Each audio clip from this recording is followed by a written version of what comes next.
I'd like to introduce the members of the commission. Many of you know them already. Seated immediately to my right is Judge Charles R. Breyer. He's a senior district judge for the Northern District of California and has served as a United States District Judge since 1998.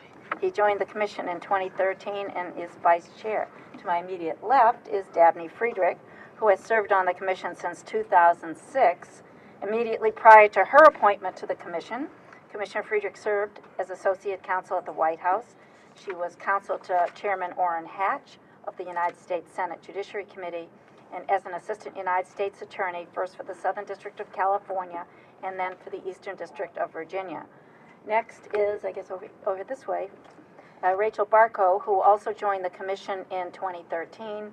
She is the Siegel Family Professor of Regulatory Law and Policy at the New York University School of Law, where she focuses on teaching and research in the area of criminal and administrative law. She also serves as the faculty director of the Center on the Administration of Criminal Law at the law school. Next is Judge William Pryor, who also joined the commission over here in 2013. Judge Pryor is a United States Circuit Judge for the 11th Circuit Court of Appeals, appointed in 2004. Before his appointment to the federal bench, Judge Pryor served as Attorney General for the state of Alabama. Seated next to Commissioner Friedrich over here, they keep trying to move me back, is Michelle Morales, who serves as the designated ex officio member of the commission representing the Department of Justice. Commissioner Morales is the acting director of the Office of Policy and Legislation in the Criminal Division of the department. She joined that office in 2002, has served as the deputy director since 2009. She previously was an AUSA in the District of Puerto Rico. And to my far left, thrilled to have, as always, is Patricia Wilson-Smoot, the designated ex officio member of the commission representing the United States Parole Commission.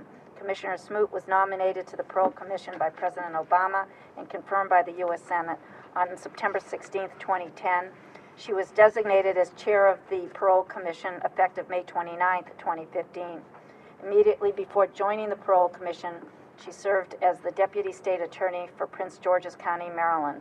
Commissioner Smoot has also been an Assistant United States Attorney in the District of Columbia and a Public Defender in Prince George's County, Maryland.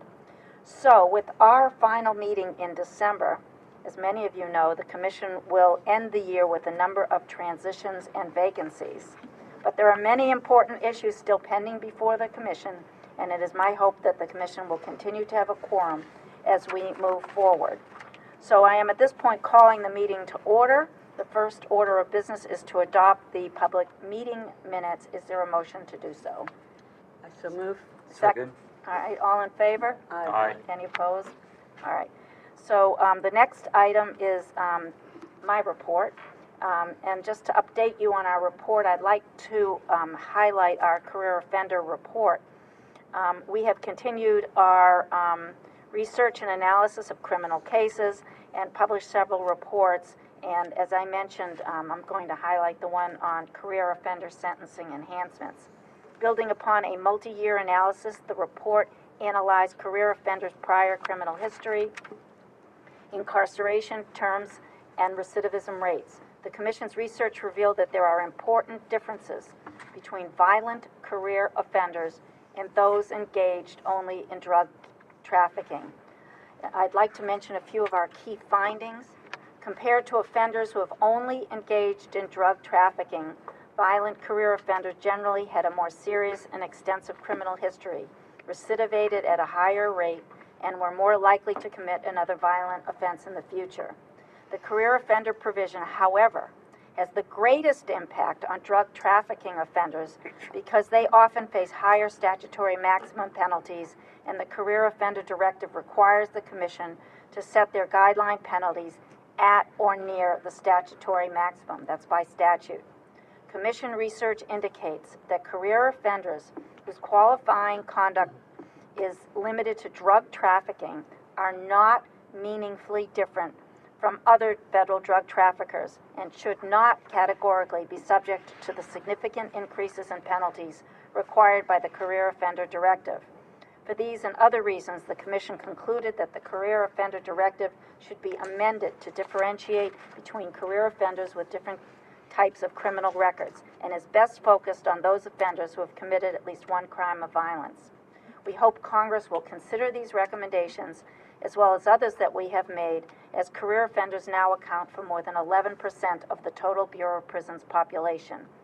As many of you know, efforts to reduce the overpopulation of the BOP has been an overarching policy priority of the Commission for the past several years. As many of you know, on a related subject, the Commission voted unanimously to amend the definition of crime of violence in the federal sentencing guidelines earlier this year. The amendment became effective as of August 1st, 2016. A new supplement to the guideline manual has been distributed to the field and is also available on the Commission's website. In the Commission's recent report, we also recommend that Congress adopt a new, single definition of crime of violence that is consistent with the Commission's revised approach. In addition, as part of our effort to keep the public informed about implementation of our work, I'd like to discuss for a minute Drugs Minus 2, which is implemented through Amendment 782, and it made comprehensive changes to federal sentences for drug-related offenses. Since the amendment was adopted unanimously by the Commission in 2014, federal courts have granted a motion for sentence reduction in nearly 29,000 cases. The Commission's work continues to have an impact, and I'd like to thank the numerous individuals and groups, including the Judicial Conference, Federal Public Defenders, the Department of Justice, and our advisory groups who submitted thoughtful comments and recommendations during our most recent notice and comment period. So there's a lot of work that's been going on, and I wanted to provide this short summary of a few of these activities before our business today. So the next item of business is a vote on the amended rules of practice and procedure, and it requires an affirmative vote in a public meeting of a majority of the voting members then serving. So at this point, Ms. Grilly? Yes, Judge. You have before you a proposed amendment of revising your rules of practice and procedure. A notice of the proposed amendments to the Commission's rules of practice and procedure was published in the Federal Register on March 13th, 2016. The Commission received and reviewed public comment pursuant to that notice. In accordance with your rules, a motion to adopt the amended rules of practice and procedure would be in order at this time. So moved. Second. Any discussion? All in favor? Aye. Anyone opposed? All right, it carries. As we ordinarily do in August, we've been working for a few days now, and we're about to vote on the priorities for the upcoming year. The next item of business is a vote on our final policy priorities for the 2016-2017 amendment cycle. Ms. Grilly? Yes, Judge. On June 9th, 2016, the Commission published a notice of possible policy priorities in the Federal Register. The Commission received and reviewed public comment pursuant to that notice.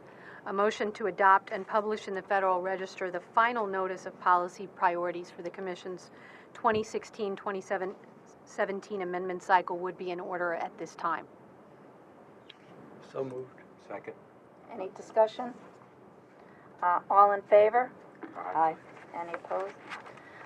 Any comments anyone wants to make at this point? I did have a few discussion items. To start, as a continuation of the Commission's work over the past decade, we intend to study possible approaches to simplify the operation of the guidelines that will promote proportionality and reduce sentencing disparities. As part of this effort, we will look for ways for the federal sentencing guidelines to better account for a defendant's role, culpability, and relevant conduct. In doing so, we expect to continue our examination of mandatory minimum penalties, including a review of the severity and scope of those penalties. To that end, we will continue to review expansion of the safety valve as well as the elimination of mandatory stacking penalties. In the course of this work, we will look to see if there are any appropriate guideline amendments that may be necessary in response to any federal legislation, as well as to continue our work with Congress on any statutory changes. In addition, the Commission appointed a Tribal Issues Advisory Group, which released its findings and recommendations following a very comprehensive and intense work period. The report reflects the hard work for over a year by the federal judges, tribal law experts, and tribal members who are devoted to serving the tribal community. On behalf of the Commission, we're very impressed by the work of this group, and we want to thank everyone involved, especially Judges Ralph Erickson, Roberto Lang, Diane Humatawa, Jeffrey Viken, Brian Morris, Robert Blazer, and William Boyum, as well as all of them. There were many people who worked on this, and they worked very hard and very collaboratively, and they came up with a thoughtful set of recommendations. Last month, we held a hearing on TIAG's, as we call it TIAG, the tribal group, TIAG's recommendations, and learned a great deal more about the group's work and recommendations.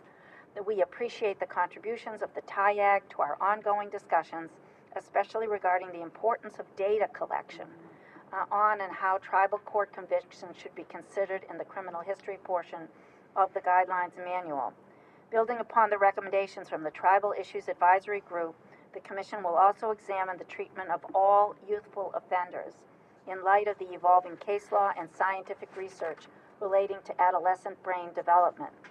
In addition, based on the recommendations from our Alternatives to Incarceration Policy team, the Commission will be engaging in a multi-year study focusing on which particular defendants would be appropriate for alternatives to incarceration, as well as a deeper examination of the issues surrounding prior sentence terms served in prison.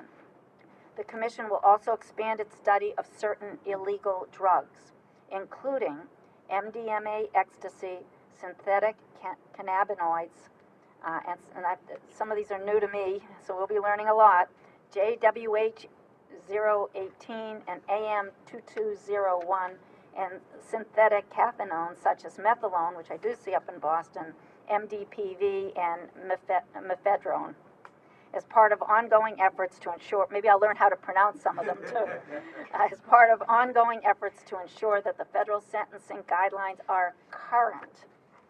The Commission will also begin another study relating to environmental offenses where the conduct involved knowing endangerment resulting from the mishandling of hazardous or toxic substances, pesticides, or other pollutants.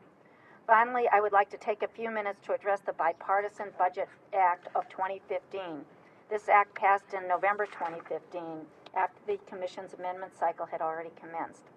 I'd like to acknowledge the very important years of work, as well as the continued oversight and interest in this area, led by the Senate Committee on Finance and the House Ways and Means Committee, as well as the House Judiciary Committee, to ensure aggressive implementation of these new penalties relating to security fraud. When new legislation is enacted in the waning days of the calendar year, it is not uncommon for us to delay action and to defer to the following amendment cycle because of the abbreviated time frame in which to work on the issues. In particular, the Commission did vote last January to publish a proposed amendment, but then we received comments from members of Congress, the Justice Department, and the Inspector General of the Social Security Administration that led us to conclude that additional study of the issue was warranted to ensure that the new legislation was adequately addressed. Accordingly, we plan to take action on the Act's provision in this amendment cycle. In addition, we will also address several other changes to the guidelines that reflect recent developments and evolving issues. And so, at this point, I think we've already moved and adopted these. Did anyone else have anything else that they wanted to? I'll just say really quickly that on behalf of the Attorney General, we're just really, really grateful that you're prioritizing the study of synthetic drugs, and I won't venture to pronounce them. So let the record reflect that motion passed. And finally, just a few previews of upcoming events. Pleased to remind everyone out there in the fields watching as well as here about our National Training Seminar. This year we are going to Minneapolis on the Mississippi from September 7th to the 9th. We invite anyone who hasn't signed up to do it. It is on the Mississippi. Oh, No, on the Mississippi. What did I say? In the Mississippi? On. No, I said okay. My daughter went to college in Minnesota, so that much I know. I've seen the Mississippi there. So in any event, this year our annual training will be in Minneapolis from September 7th to the 9th. Last year, we had over 1,000 people attend, judges, probation officers, and practitioners, and we expect another great turnout this year, and I hope to see many of those who are here there, as well as you who are watching. All of the Commission's policy priorities, as well as the updated rules of practice and procedure, will be on our website, and we look forward to working with all of you as we move forward to another productive year. I hope everybody has what we call in New England the dog days of August. Enjoy the end of the summer before everyone gets going in September.